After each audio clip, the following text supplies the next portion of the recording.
Hey, what's up? This is Chauncey Billups, coach of the Blazers, and you're listening to the Blazers Balcony with Brooke Olzendam and Casey Holdahl. Greetings, Blazer fans, and welcome to the Blazers Balcony presented by our friends at Spirit Mountain Casino. Spirit Mountain Casino elevates your game. I am Casey Holdahl.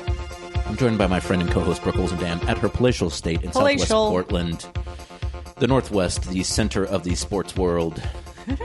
Kind of, yeah, right now. Yeah, I'm being kind of half-sincere. I was even considering, I was thinking the other day, I was like, man, between, I think UW won, obviously Mariners, and then Ducks losing. I was like, man, what a great weekend for sports in Seattle. I wasn't thinking of it that way. Well, I just meant that there were so many big games going on. Obviously the Seahawks, the NFL is the king. So, Seahawks lost though, right?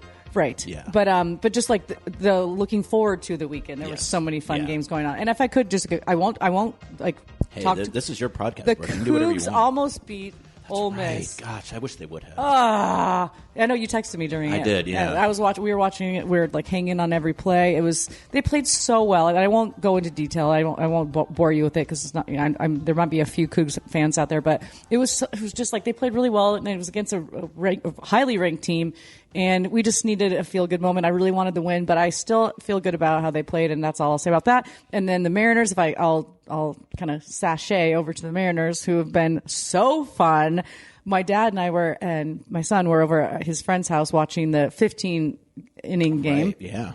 And it was so funny because there was a couple of other dads, and one of them, Burnaby, love him. He doesn't know a thing about baseball. Literally, he's a soccer guy.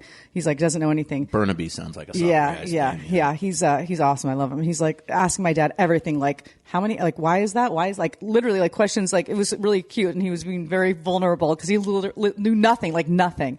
And my dad's telling him everything. He's like, should I bet on this game? My dad's like, sure, why not? So he goes, okay, I just put $5 down. If the Mariners win, I win $14.95. We're like, great. You know what? Not a huge loss if they don't, but now you have something to, you have a horse in the race. Yeah. And then it was so funny because then the other team, the Detroit, they scored or something, and then it went down to $9.95. Mm-hmm. He's like, oh, I got in at the right time. Long story short, we were there and we're like, we got to go home because it was late in the night, and we're like, I don't think we can stay. And everyone's like, no, we're super invested. So, but we had to get home because Theo had soccer the next day, and so we came home, watched the end of it, and I mean, as someone who is truly, I've been a Mariners fan my whole life. I'm not just joining, the fam right now. I've always been a fan. My dad and I have gone to games. When my dad lives in Seattle. I'm from Washington, so I've always been a Mariners fan. And so this is just a fun moment. And honestly, I'm not as diehard as you're watching fans crying in the arena, or in the stadium, which is awesome. It's just the pure emotion. So it's just fun. They've almost made it so many times. Yeah. It's just it's a feel good story. I don't know how you root against them, I guess, unless you're, at this point from Toronto. Yeah, if you're a fan from another team, I would understand it. But yeah, I think, particularly the way they got there, winning as you mentioned, a 15-inning game. And then I didn't pay super close attention to the game last night. Oh, I did. But the fact that they started out and the first pitch, it was a home run, right? And then the fact that they won it, crazy. I think that's great. And someone a real team of destiny kind of feeling kind of coming through too, particularly for a team that doesn't have any postseason experience as far as I can tell. No, it's been 20 years 24, since, I think. Which I also remember too, when we hadn't advanced in the playoffs for 14 straight seasons, I feel like that was, you couldn't talk about the playoffs without someone being like, well, we haven't advanced. I haven't heard anything about that with the Mariners. So, I mean, shout out to them. That's great. But it's the whole idea of well, you haven't accomplished anything yet. It's what? Neither have they. Well, yeah. Well, and to your point, it was funny. We were getting ready to leave to go to Theo's soccer. He has a million different things of soccer. And he, all of a sudden, I was in my room getting a coat, and I hear, oh no. And I walk out. I was like, what happened? He's like, they just homered. I'm like, the first pitch? Literally. It barely started. Yeah. The first pitch. And then, the batters for Toronto went 1 for 28 after that. Yeah, I did. I caught the very end of it because playoff baseball is fun. I don't watch a lot of baseball, but also playoff baseball also good to bet on too because everyone's trying the entire time. In a 162 game season or whatever, things are going to go up and down. But playoffs, everyone's engaged. That's get your money in. So I won't. Yeah, I just wanted to quickly give them a shout out. And they absolutely deserve it. I think it's awesome. I hope they win the whole gosh darn thing. Take that. As Kyle Raleigh said, the whole. Did he use the? He used. Did you see the photo of the guy who's sitting behind plate? No. So in Toronto, I don't know how well I can tell this story. This is fun to so watch obviously, you Kyle think about Raleigh it. is the big dumper. Yeah. There was a guy right behind home plate wearing a shirt that was a. I can't this even is say so it. fun to watch can't you try to it. say Like, this. I can't say it because I don't want to have to go out and. Okay, I'll go back and look for it. Go look at it. It's a little lewd, and the fact that they ended up winning the game too is like, yeah, there you go, buddy. I can't wait to look it up. I thought you were thinking of the guy that had the dump here, 61, and he literally hit it to him. I mean, that was impressive. amazing. Yeah, that's one of the, in my opinion, I'm biased, but that's one of the greatest sports moments of all time. This random Mariners fan in the middle of the Detroit Tigers fans by himself, and he has hit it here, 61, number 61. Number 61 goes right to him. He gets it, and then he takes his shirt off, and he has, okay, number 62 hit here, and it was so great. That was like the Cubs this year. The only reason I knew is because I went to the game before. I think his name Anthony Rizzo. He retired as a Cub, and like the designated hitter, I don't think it had hit a home run, and he was in the bleachers for his celebration, and they literally hit the home run to him. He just palmed retired. It, missed it, but exactly. So it was like, wow, like how I think they had him mic'd up too. Yeah, he was. Yeah, so I mean that's kind of that was some good of these too. guys they're pretty. I mean, I'm assuming they're not aiming when they're hitting. There's I mean, no they're trying to get it out. way. Right? Yeah, There's exactly. no like I way wouldn't you can assume aim. you could. You just want to hit a homer. You can't place a homer. You just like give me a homer, but there's no way he meant to hit it to that guy. But it was it was a great story. Yeah. So yeah, Mariners awesome. Bummer, Seahawks, whatever. But the Blazers. I say, while things are wrapping up, Wow. in the MLB, just getting started in the NBA with your Portland Trail Blazers now at 1-1 for the preseason, having a pretty good game versus the Warriors and getting outlegged in the fourth quarter. As we spoke, they would have won the game had it not been like. They would have won that game. They had were it the not better been for, team yes. through three quarters, Yes. where both teams were actually playing somewhat close to maybe how they would play during the regular season. Yeah. And that, again, not to If take minutes were not a thing, to take it away would- anything from the guys playing in the No, fourth. not but at like, all, not at all. But like you kind of throw them out there. It's just and you feel good about it, I guess. situation. Like that. That's for me. Like preseason is about seeing things the team's working on, and then being like, "Hey, we got a lot of ways to go," or being like, "Hey, it's coming together a little bit here." Wins and losses don't matter in preseason. Like I know it's a sport and they're competitors, but it's like I just don't care if they win or lose in preseason. I just want to see them play well and make progress. And I would say through the first 2 games of their 4-game schedule, they've absolutely done that. I think obviously they play the Warriors in Golden State to start preseason. That was last Wednesday, I think. Ended up losing that one 129-123. Actually, maybe it was last Thursday. I can't remember. And then they host the Kings in the first preseason game at home on Friday. Ended up winning that one 124-123.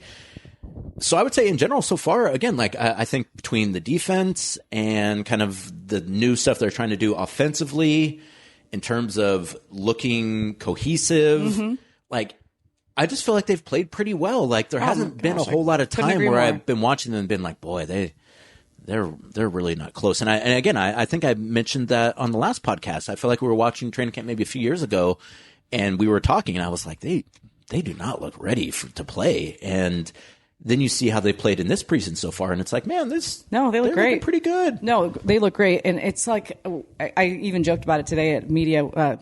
Casey and I were at media after practice today, and I said to Coach, I'm like, I feel like I'm a broken record, but like the intensity, like it's just the word it keeps coming to me that they're out there, they're giving it 100%. Constantly. Like there's a lot of scrimmaging going on. There's a lot of drills that are based on defense. There's a drill that they've been doing since day one where you get more points getting a stop than you do actually scoring. Like, like you make up a drills, like, okay, you get this amount of points if you get a stop, this amount of points if you score. And so it's really a drill / scrimmage type situation based on stopping.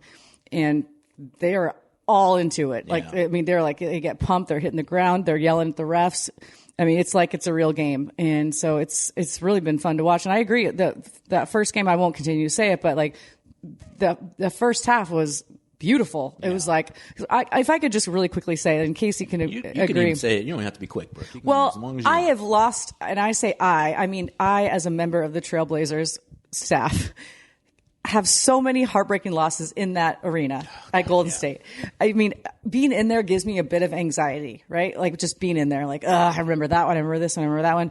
And so it was such a feel good moment. Like as the first half was going on, I'm like, up 20, they're rolling. Like the Warriors fans are stunned, even though it was preseason. It was awesome. I loved it. They pulled a pretty good crowd for a preseason game. They did have a well, yeah. They're always pretty much sold out every regular season game we're at. I'm sure they are, but it was just like, let's go. Like this feels good. Like I'm loving this for so many reasons. There's such a history here, and so again, as you mentioned, I agree totally. Losses, wins doesn't matter in preseason, but I was really looking forward to that possible Shaedon Sharpe interview. Walk off afterwards because I was so excited because I had really great questions. Like it was my first one of the year, really. So I was like, I'm going to nail this one. And then we lost. I was like, darn it. That's okay though. It was just such a great showing. It really I'm sure. I mean, I was following Twitter and fans at home were like, this is great. Yeah. Like these guys look good. They look dialed in. They look locked in. They look like they know what they're doing. They're ready. To your point, they're ready. And so that's all I want to see in preseason is looking like things are coming together and watching training camp kind of like transition into these games. That's what I'm noticing. Like everything I'm seeing in training camp that I'm loving, I'm seeing in the games. And then we can move on to how great Hansen was so wonderful. And I was just watching Twitter, like, cause it was Mariners game and the Blazers game at the same time. And we didn't broadcast that game, but I'm just following it Gamecast like, I was telling her, I was like, Hansen again. Hansen again? It was it was amazing. So happy for him. I know he wasn't pleased with how he played in game 1 at Golden State. So it was so nice to see him have a bounce back performance like that. And I know his teammates were super pumped for him too. Absolutely. A few things there. One, I'm just calling him Hansen. Like I'm doing like I know, the I Cher screwed thing. that up. And I've been really nailing it too. I'm just kind of calling, he's a one name person to me. He's Hansen. And that's what I've been doing. And I just got ambitious then. I was trying to say when I'm writing it, I'm just writing Hansen. I'm not doing young Hansen. I'm just saying Hansen. He's like Nene. Like you're a one name guy. I'm just going to use the one name, and that's going to be that. Neymar. Exactly. Yeah. Bring the I know what you meant. I like one Fred. That's always my favorite one of those where it's just like. Well, when you said Nene, it made me think of Nene from Real Housewives of Atlanta. I was like, are we talking about Bravo right now? Nene Hilario, former See, my NBA. Nene is Nene from the Real Housewives. She's the OG. But anyways, I agree. I've been calling him Hansen, and I just want to make sure I'm always getting it right. And for some reason, I decided to get ambitious and try to say the whole thing. But I was just so pleased for him because we spoke to him after the game at Golden State, and he's so honest. He's just like genuine, and he's like, I wish I would have played better. I would have done, things differently. And so for him to come out and have a performance like that, like just to give him a little confidence boost, I think it was great. Yeah, absolutely. And I think that, that's exactly what you were hoping to see out of Hansen. And it's going to come and go. And again, it's one game versus the Kings, and shout out to our guy Jrue Eubanks for doing it at his damnedest, Jrue. but definitely got the pointy end of the stick on that one. We love Jrue though forever, we do. and Haley, his all wife. the Eubankses, exactly. All the Eubanks. They're good people. But actually, let's take it back real fast. Let's talk about Shaedon real quick in the Warriors game, because again, like you're exactly right, Brooke. That has been my main takeaway from training camp preseason thus far, is that everything that we've seen and we've heard about from the team in camp, it seems like they're doing in games. And that is something that is not necessarily, that doesn't always happen. Mm-hmm. Like there's a lot of times things will work in practice, or guys will talk about working on it in practice, and then you get to the games and it's like, where did that go? Exactly. Yeah. We got to scrap that. Like it's just not working. That hasn't been the case. Like they've really been able to kind of the things that they've been emphasizing and trying to heighten during camp. It seems like the things that are getting that are working in games too. So I think that's just a really good sign going forward about the season, but also like where the coaching staff has the players at this point, because I think that again, like it could not be that way. And it seems like things that have worked out really well so far. And I think Shaedon is kind of a really good indication of that, because he's a guy who, so many hopes are pinned on, and as a guy who, I know the coaching staff has worked with him, Chauncey, that's, I think one of Chauncey's main charges, I think, is Shaedon Sharpe. Oh, for sure. From day one, I feel like. And I think even Chauncey's even mentioned about, wanting to be a part of Shaedon Sharpe's success. And I think he even said it last year, when he put him on the bench, he was just like, the message was basically like, I'm trying to do what I think is going to benefit Shaedon's career. And like, maybe that's not going to put me in the best light right now, but like, I'm more concerned about how Shaedon's career is going to progress. And if I can play a part of that, even if I have to be kind of the heavy here, then I'm going to do it because I care about this guy and I want to be successful. And now I think and so having established that already, I think that that's kind of some of the ways that they deal with Shaedon and work with Shaedon. And it seems like it's really working. So in the first game, Shaedon 22 points on 9 of 15 shooting from the field, 4 of 8 from 3, 6 rebounds, in 23 minutes. And then in the game versus the Kings, kind of has a slow start to the game and maybe not as engaged as maybe you might want. They go into the second half. I'm guessing there was probably some conversations, and then he comes out and plays a much better second half. 17 points on 6 of 14 shooting from the field, 2 of 6 from 3, 6 rebounds for Shaedon in 26 minutes.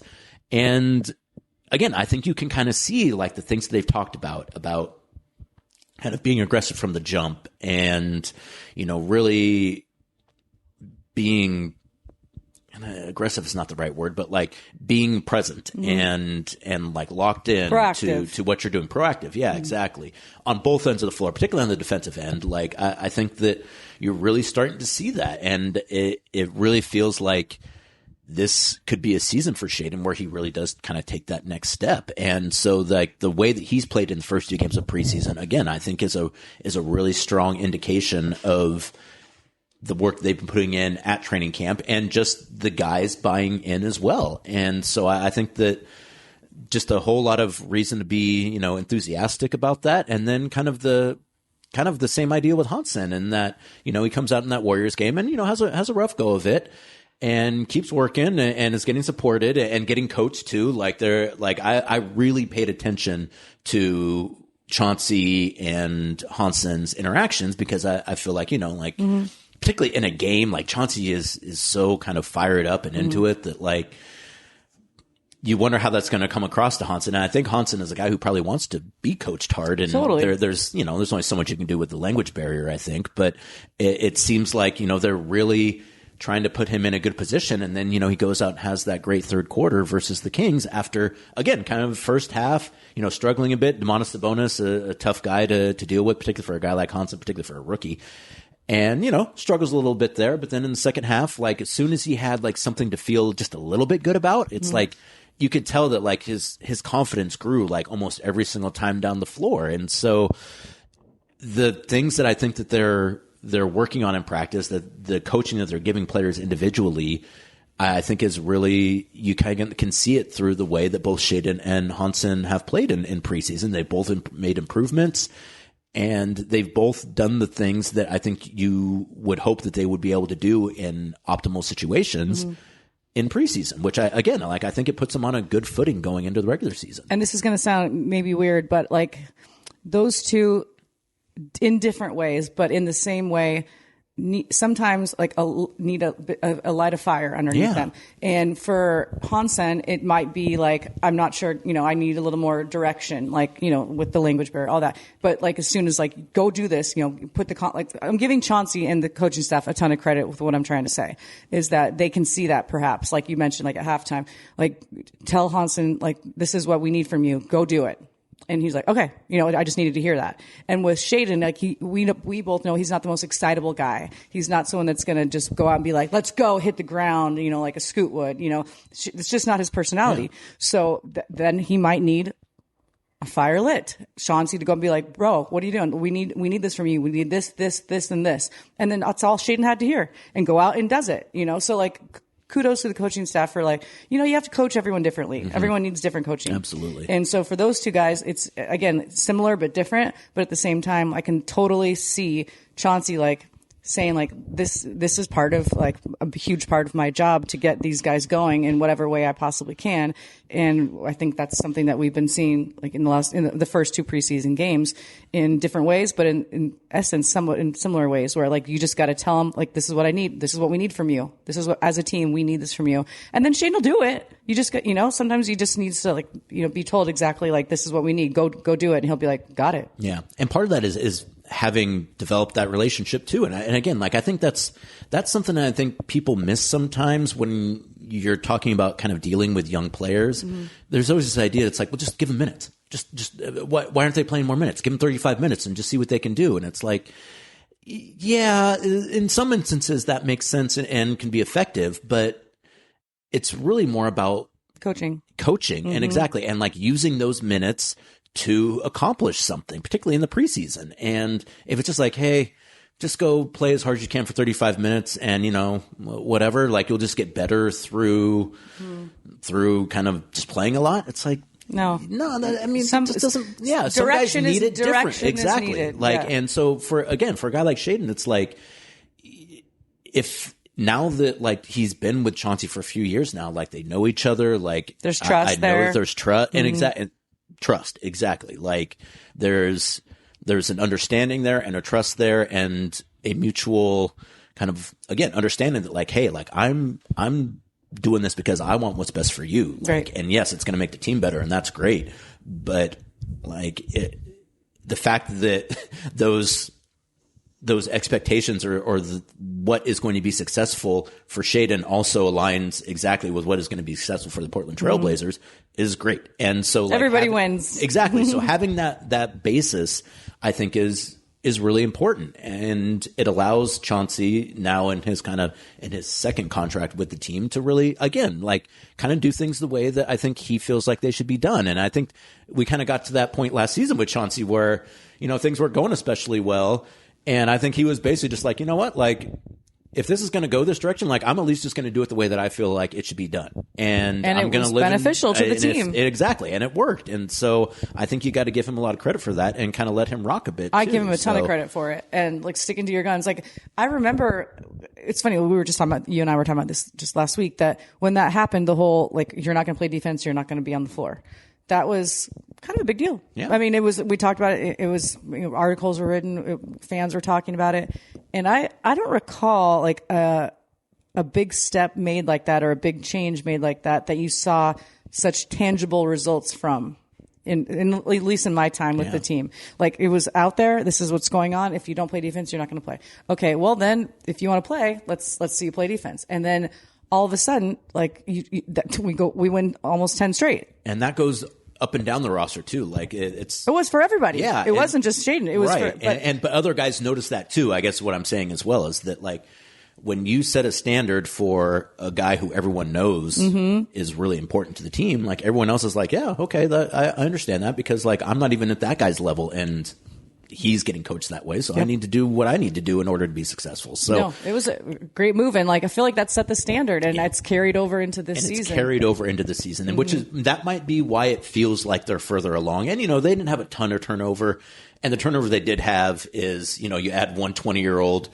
And you add a newly 20-year-old crazy veteran who's been in the league for years, so like he's going to figure things out really fast too. Jrue's another guy too, where I feel like in preseason he's been like money, great. Like steady Eddie, just like exactly what you want to see, like playing the exact brand of basketball that he's being asked to play, like doing enough, understanding when he's needed, and then deferring to others and then trying to get other guys involved. Like I think Jrue's is going to be so important for this team. And again, it's just such a bummer that Scoot's not able to be out there right now because you'd love those guys to have. Yes. But I will say today, like at practice, watching Scoot, similar to Dame, but he's on the sideline. He obviously can't be in drills, cannot participate right now, but super involved. Like for you guys at home, if you're wondering, Scoot, super involved. Like yelling during drills, like get out, like it's like he's out there, but he's not.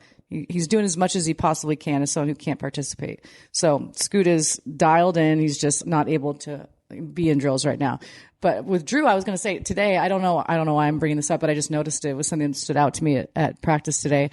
Jrue and Denny have a real bromance going on right now. Like they're like talking back and forth and like messing around with each other. Like I've just noticed it. Like certain things stick out to you.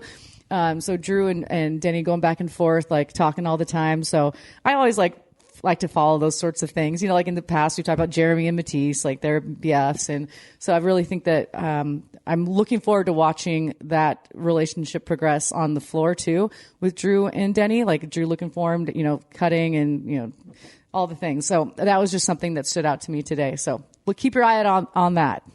And that's good chemistry building as well, too. For sure. So, also, kind of the other thing that I want to mention about Chauncey and just the way he's been coaching, just like the rotations that he's been using and telling guys like, hey, guys, like, I'm going to try some different things. I'm going to tinker with some of these lineups.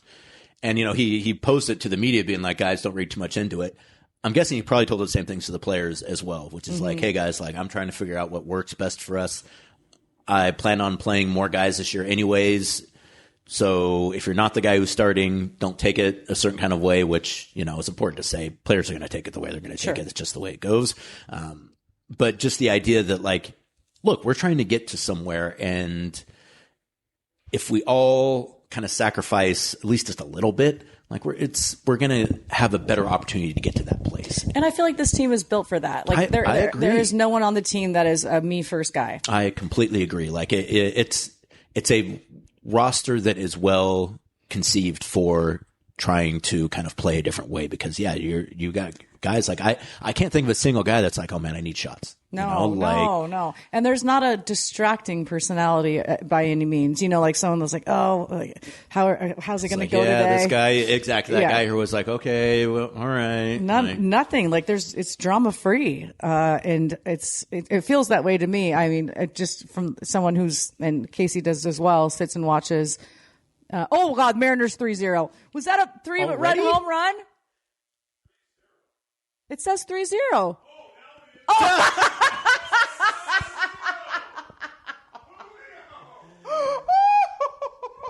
I've noticed too. Yeah, my broadcast is too slow. Like I have Sorry, YouTube Dad. TV, like it's. Yeah. So there That's you go. live podcasting right there. 3-rung donger, huh? Who was it? Julio? He was due. Oh, sorry, guys. Oh, that's good. So Mariners up 3-0 in the first. Yeah, they're gonna win it. I agree. That's I thought it was so.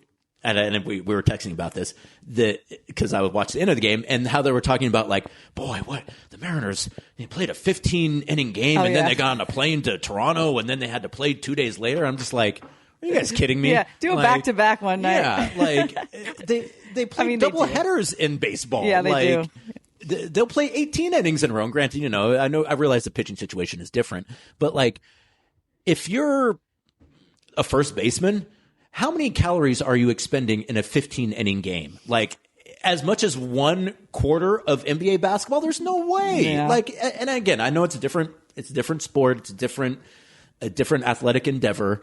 But the idea being that, like, how are they gonna bounce back from that? It's like, well, I mean, I give it up for pitchers and the catcher. Well, and I mean, for the catcher too, it's like, you're squatting for Cal Raleigh 7 squatted hours for like that's 1/4 of his day. That's and especially as a 45-year-old now who like. When you just stand in one position for too long and you try to move, you're like, my body wasn't ready for that move. The way that I expected it was going it's to. Not listening to me. Yeah. Well, good for you, Mariners. Hopefully, I didn't. That's not a jinx because I can't jinx them because I don't. There's no jinxing. Like so who's the team that's going to come out of the National League? Either the Brewers or the Dodgers. Hopefully, the Dodgers. You got to worry about the thumb on the scales if it's the Dodgers. Ooh, yeah, and the Brewers are good. I mean, obviously they're good. They're in the every team that's still in it is good. MLB's not going to care if the Brewers or the Mariners win. They're going to care if Los Angeles wins. I agree, but I think that there's a little extra oomph with the Mariners just because of the story and like they haven't been for so long. And like I just feel like a lot of national outlets are at least giving us a little credit for like how long it's been and the fan base and all that. I don't know. Maybe it's just me. Maybe I'm just like looking for it, but I do think there's a little bit extra there. I don't feel, I mean, maybe I'm sure in Toronto they're feeling quite differently, but there's something like if your team isn't in anymore, you might be rooting for the Mariners. That's all else. Yeah. That's all I'll say. It's so funny to me too that MLB playoffs. Yeah. They're playing game 2 at 2:00 on a Monday. I know. 5:00 Toronto time. I know. And they played last. I mean, it's weird. It's like, I mean, I think the Dodgers are getting the primetime slots, but it's like, guys, like how are regular people supposed to watch this? Good thing good thing we're not regular people. Yeah, exactly. Well, we're not watching it, but my dad's in the other room watching, he's which also I get. Yeah, hopefully I won't yell out any more scores. No one is going to listen to this who's maybe put the game on, who's going to watch it later. Because you know what, I would like to say something about that. Please, when it is a huge situation like the ALCS or the NLCS or the NBA Finals or anything like that, Mom, I love you, but you drive me nuts. She records everything. She's like, oh, we're just going to watch it over dinner. Nope. I'm like, no, we're not doing that. So I'm just not going to have my phone out and just wait till 7 o'clock tonight when the game's been over for 3 hours. No. Regular season, okay. Sort of. Live, but a live event is a live living The thing. whole point is that you're watching it alongside everyone else in the world. And then playoffs, it's like no chance. No, like she still does it. I'm sorry, like you're just going to either have to get in front of television or turn off your phone or whatever. Like I'm not going to hold back. It's like when people like complain about spoiler alerts from shows that came out like 10 years ago. It's like, guys, look, I'll give you 6 months. After that, that's on you. Yeah, like sure. I'm not going to not talk about something because don't tell me the end of Sopranos. Don't tell me the end of Sopranos. Yeah. No, but with her, like again, Mom, I love you so much. But she'll be like, okay, are you coming over for dinner? Yeah, I'm coming over for dinner. Okay, well, we're gonna. This was during the playoffs last year or recently, NBA playoffs, and she's like, okay, well, we recorded the game, so when you get here, we'll just start it over. I'm watching it from my house. I'm gonna listen to it on my radio or on my phone on the way there. I already know the score when I arrive. She's like, we'll just start it over. I was like, no, what are you doing? I don't know if it's from working in sports, but like I also have no patience for that whatsoever. It's like, look, if I can't watch it live, I'm just going to pick it up where it was at. And if I want to go back and watch it after I know the results, then fine. Yes. But like the whole like, no, I'm going to sequester myself and then watch it as a live thing later. It's like, who are you? As close as I can get to that is if I'm already watching a sporting event and you just pause it and then catch up. Like that's as close as I can do. And even then, I'm like somewhat feasible. Can we hurry up to the live here? I just want it live, and because I love the whole, like I said, the whole thing. Like everyone's watching it together. So if you want to, click on Twitter just to see what people are saying. Like people are, showing like videos of them watching like the final out and crying. Like I want to be in that moment. I don't want to be like, oh, that happened 6 hours ago and now I'm watching it now because I wanted to have, chicken noodle soup with my mom at 9. I just want to watch it live. Yeah. And particularly in that point too, like it better be for a good reason. It's like, oh, we're just. It's never. No, it's just because she's like, I recorded it. We'll just start when you get here. I'm like, that's not happening. Yeah, no. And you should just walk in and just blow it right from there. We're like, all right, first inning, this would happen. Oh, I've done that so many times. I've walked in and been like, well, she does with the Coup games a lot too. And I'm like, no, I'm going to watch that live. I'm going to listen to it live. So I'll just walk and be like, or I'll say like, how about that touchdown? She's like, no, we haven't watched it. I was like, that's on you. They were never out there yet. I don't care. Not my problem. That's not my problem. I forgot what we were talking about. Sorry, the Mariners came out of left field. No pun intended. This is a podcast. Yeah, it's a live. We're acting live just to live. That exactly. So before we do wrap up, though, just 2 more games remaining in preseason for the Trailblazers. Tuesday versus the Warriors, KUNP, Blazer Vision. 6:20 a.m. Pregame, me and Michael. Pregame with Brooke and Michael. So definitely tune into that. Pregame starts at 6:30, if I'm not mistaken. Yep.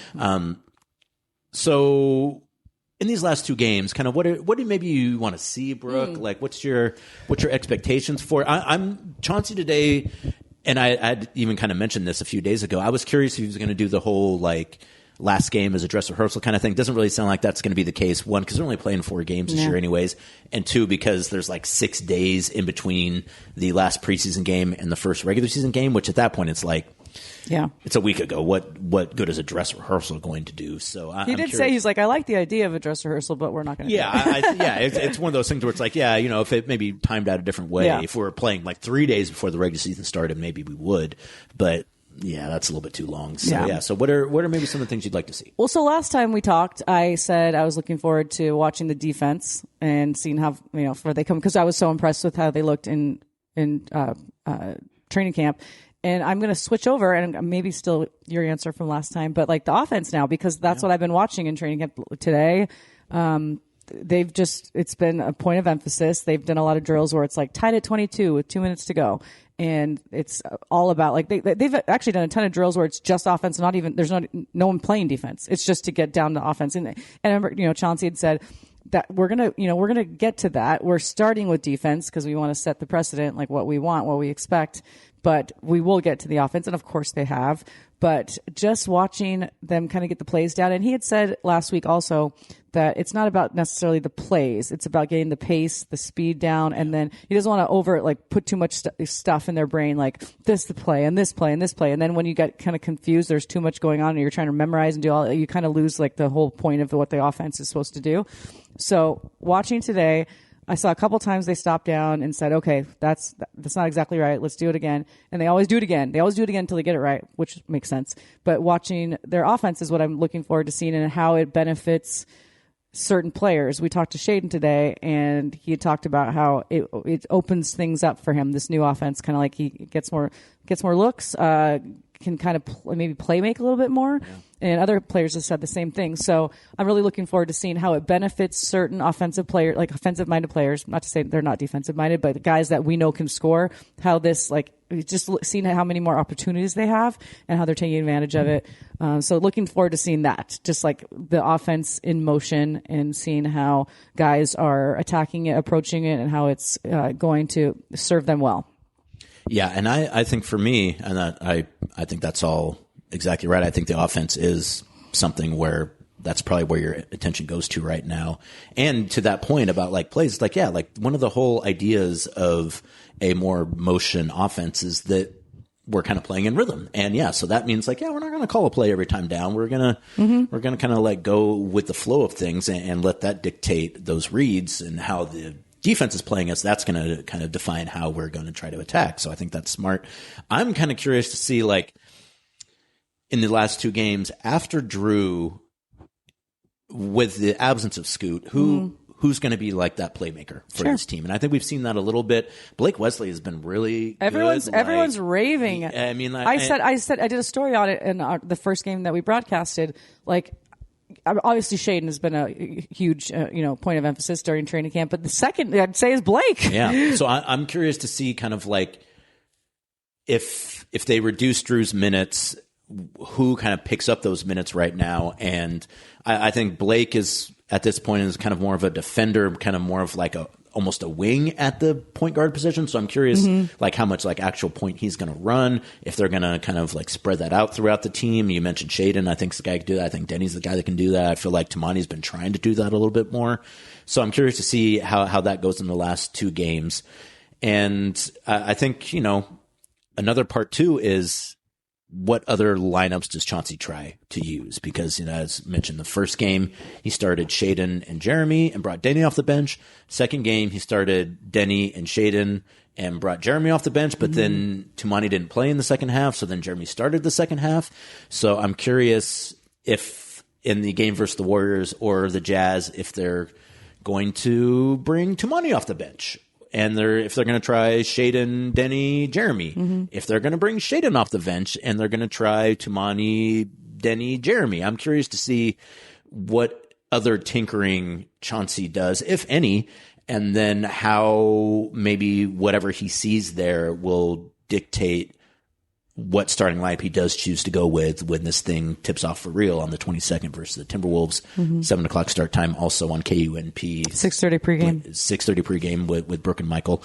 And yeah, so that's kind of where my mind goes to in these last two preseason games. And I feel like they're, I don't know if I'd say important, but as good as they've been and as much progress that they've made, I do feel like these two games are still like pretty valuable absolutely laboratories for them to work on. Well, that's what I said also in that broadcast, the first broadcast, that I talked to Jrue about it and I talked to Chauncey about it. Like, it's so great to go out and have these scrimmages where you're going against each other and they're intense, and we keep talking about that. But it's like a whole different animal to actually get to play other people, a different team. It's like that's when you really get to see what you've been working on come to fruition, when you're playing a team that doesn't know, hopefully doesn't know what you're trying to do. When you're scrimmaging, it's kind of like, okay, who you're going up against, who you're defending. And so to play different guys to say like, oh, this works against a different team, that's great. That's what we're hoping for. And by the way, I wanted to add, you mentioned like tinkering. I think that's the perfect word for it. because I don't want fans to look too much into like who's starting and who's playing. Chauncey had a whole preamble about that too. It was like, don't read into it. I'm just trying things out. I'm reaffirming what Chauncey said. Don't look too deep into it. It's again preseason. This is when you tinker. This is when you try to do all the things you think maybe will work. You're not sure. Might as well try it now because again, I hate to say these games don't matter. They don't, but they matter not in terms of wins, losses, but they matter in terms of growth. Yeah. And so you're trying different things out just to see. Like it's just like a perfect opportunity to. Well, maybe this will work. I would never do this in the regular season, but we'll try it now and see if it works. Oh, wow, it worked. We'll try it in the regular season. So don't look too deep into that. And it's just kind of seeing what sticks. Absolutely. Well, that seems like a good place to wrap up this edition of the Blazers Balcony presented by Spirit Mountain Casino. Thank you so much to our friends at Spirit Mountain Casino. We are going to do a live show at Spirit Mountain Casino this year. It is happening. We will give you a date at some point in time. Please come out and support us. They're going to need to give me a voucher so I don't lose money on that trip. Well, I think they're going to give us a room at least. Well, that's something. So you won't have to pay for your lodging, but I don't know if they're going to give you a marker, Brooke. I don't know if we're not there yet. Marker level. Is that what it's called? I didn't know that it was called that. Yeah, so if you're at a casino, if they're like giving you money, that's called a marker. Well, guys, and that's actually what I'd like a marker.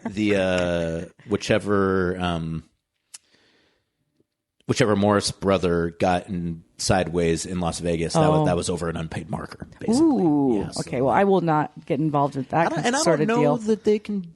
That they actually. They probably do. Give Brooke money. When I lived in Indiana, I was a spokesperson for the casino, the horse racing casino, and I think I've told you this. We talked about it, and they gave out markers left and right. I'm not saying that Spirit Mountain Casino needs kind of to, thing but too. You're right. They do. Yeah. At least like when you're a first timer or something, they're like, "Hey, you go.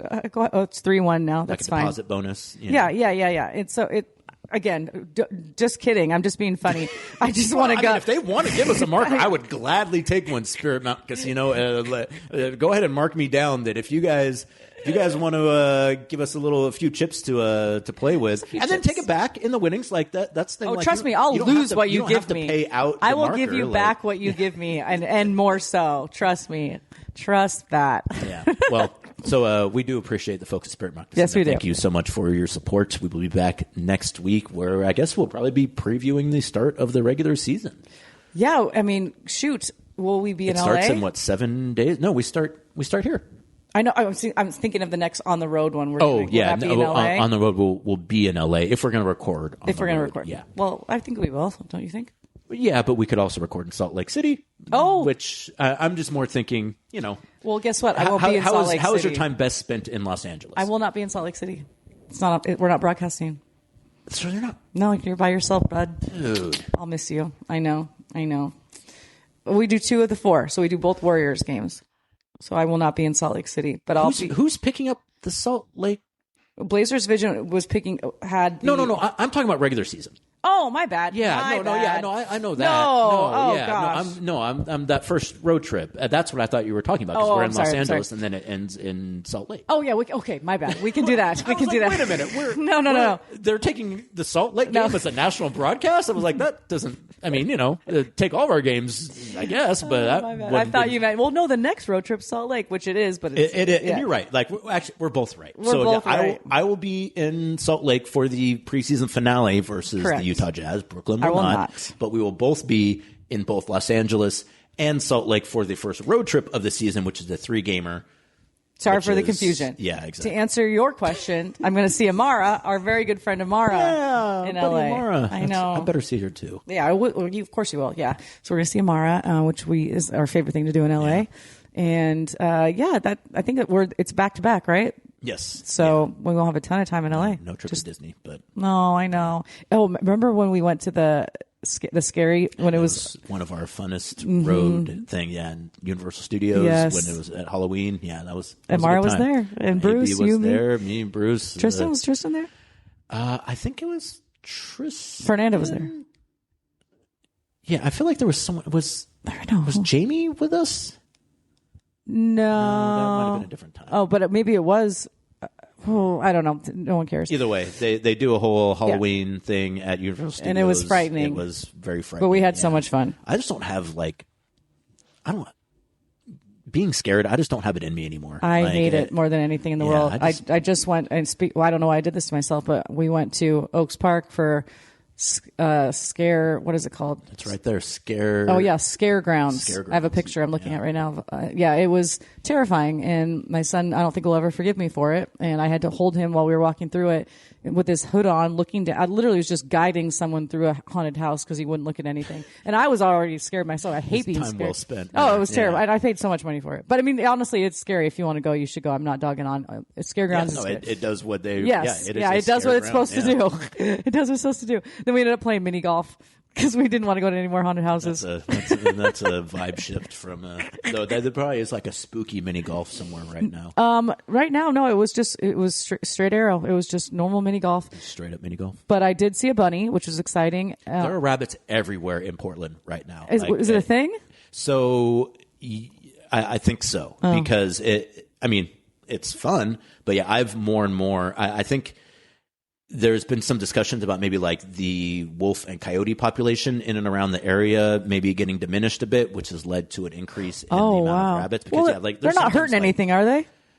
No, but they, they breed too much, and sometimes they can cause problems. Like Cannon Beach, that's actually is a problem in Cannon Beach. Someone let the rabbits out 20 years ago.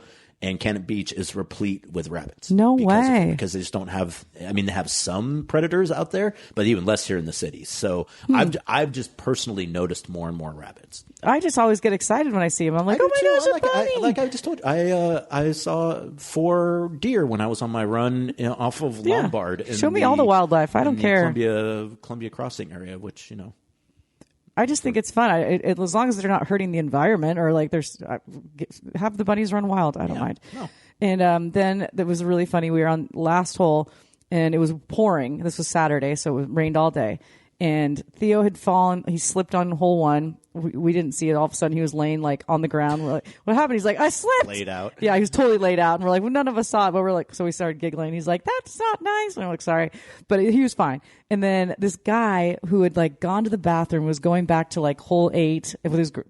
I think he's on a date, and he stepped on. If you've been to Oaks Park, the mini golf, there's 2 steps up to get to the little clubhouse, and it was there were wooden steps, and it was obviously sopping wet. Yeah. Poor dude. Oh my gosh, Casey. He stepped on it. It was out of a movie. Slipped, flipped all the way over. You know what I mean? Slipped and sure. whoa, and the leg went up. His head came back over, fell on his back. And it was one of those things where he was really embarrassed. So he hopped up really fast and started running like it didn't happen. No. And of course, I can't help myself. I was like, don't worry. No one saw it. Nobody saw it. And then he runs and hopped, and then he kicks Theo's ball because he was just out of it. And Theo's like, I was just getting ready to have a par. He kicked it out. And then he jumps over the little creek to get to his date. And we were standing there like, did that just happen?